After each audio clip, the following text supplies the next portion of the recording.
So after the properties has been assigned, the next module is the assembly module. So as you can see now, interface doesn't show any assembly of the model. So what we are going to do is to import different parts one by one, and then we will arrange those to make a complete model. So how we are going to do this, you can see this button, create instance. Okay, and here we have two parts, building and soil. So first I'm going to bring in the soil part. Click on soil, apply or OK. So here you can see we have imported the soil part first, and now we are going to import the building part. So now it is showing me that the building will be placed here. For now I press OK, and now you can see the translate instance option here. I'm going to click on that. So we can do it by two ways, by translating the soil model or by translating the building model. So let's say I'm going to translate the soil model from soil model. So select the soil model. Okay, done. And then I want to translate this point of the soil model to this point of the foundation. So now as you can see, I have translated the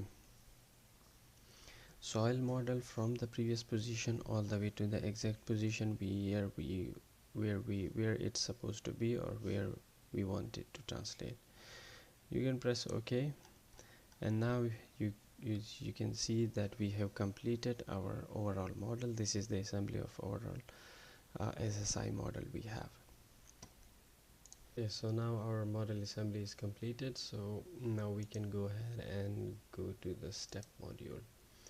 But before going to create our steps, analysis steps, I'm going to add the acceleration, the input acceleration, which we are going to apply on this model. So what I'm going to do, as you can see here, the amplitude. Okay, so I'm going to name this amplitude by the earthquake name. So we have selected the Chuetsu earthquake, which has been applied in the centrifuge test. So I will be applying the same input motion. So I'm going to name this amplitude by the earthquake name Chuetsu. Okay, and then we select the tabular form, right? And here, as you can see, we have time, frequency and amplitude. So this was the input motion which was applied in the centrifuge test. The acceleration time history of our input motion is here. So what I'm going to do is to select this one and copy it from Excel sheet, and I can paste it here.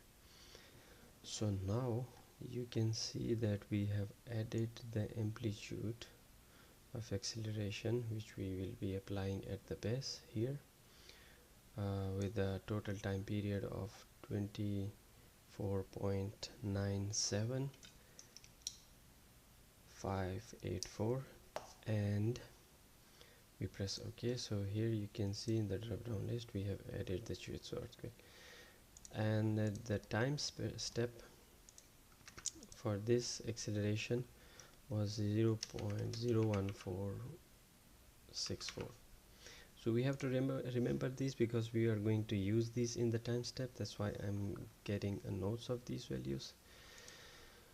So now we are going to create the analysis steps. Okay, so in order to create the analysis step, we are going to go to the create step. Okay, so in our analysis we have two analysis steps. First is the geostatic stresses, and then in the second step we will be applying acceleration, earthquake acceleration at the base. So our first step, I can name it a geostatic step. We can go it by a geo initial, and I'm gonna go and select the static general for this one. Continue, click on OK. And similarly, now the second step is the earthquake step. Here we will be applying the acceleration at the base, and we will change the parameter as well. So as acceleration is not a static one, so we will be applying a dynamic implicit step. Okay, so we are going to select continue, and now here we will be applying the total time period we previously noted with ourselves, the total time period of the acceleration, which was 24.97584. and then when we go to the incrementation, so we will increase the incrementation, and the initial step was 0.01464, the step of our acceleration, and the minimum we can keep it 0.002. Alright, so we don't need to change any other thing here. Okay, and then if I press OK, now the step has been created, and we can check our step here. The first is due step, and then we have the earthquake dynamic implicit step with the nonlinear geometry is turned on in the dynamic step with the total time period of 24.9758 seconds. Alright, so after creating the steps for analysis, we can set the outputs we want to get in our results. So you can go to the field output manager. This field output one has been created initially by default, so you can double click on create, and here you can select and deselect the parameter you want to select. So I want to keep it as a default, okay, but I'm going to change one parameter in the earthquake step.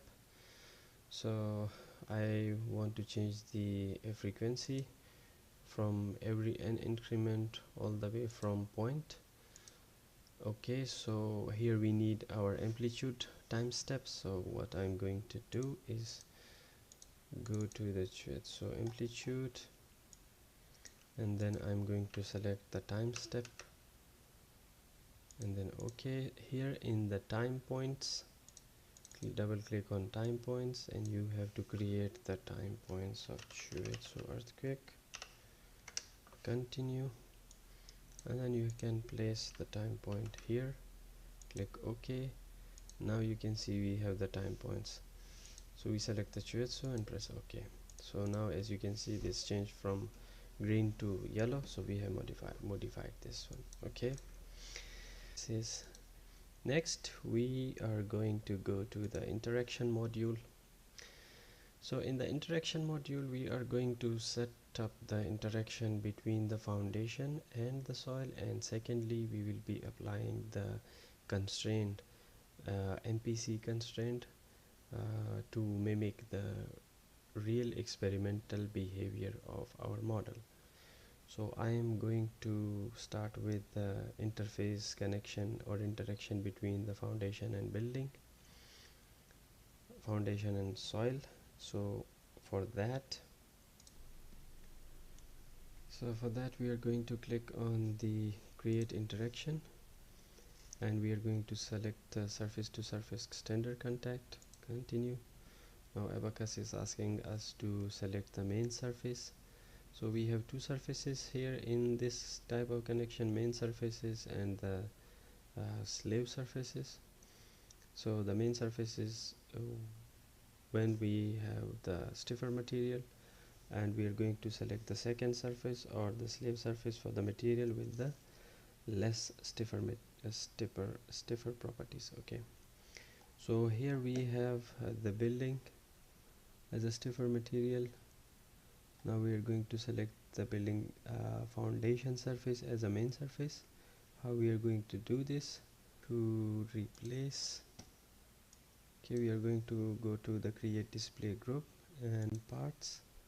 So I'm going to remove soil from here, remove, okay, and then this dismiss. So we are going to select the main surface of the foundation. As you can see, we have selected one. Okay, now we are going to go to the display create option again, and we select the soil and replace it. Okay, and the secondary surface we select it for the soil one, and done.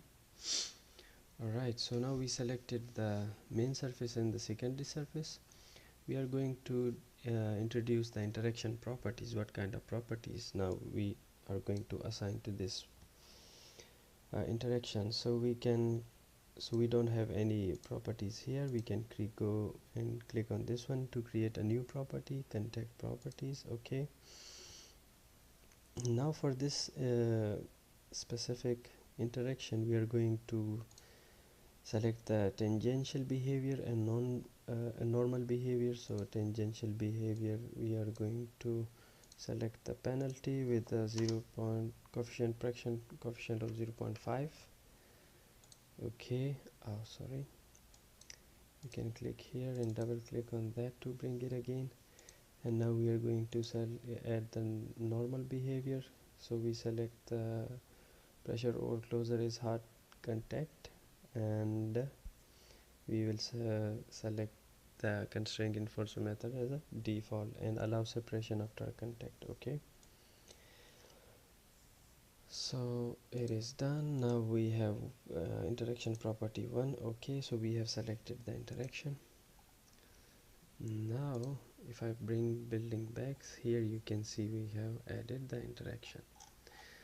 So after this one, we are going to connect each point of each layer from the left boundary point will be connected to the right boundary point in the MPC connection, so that these two points move simultaneously. For that, I am going to go to the create constraint.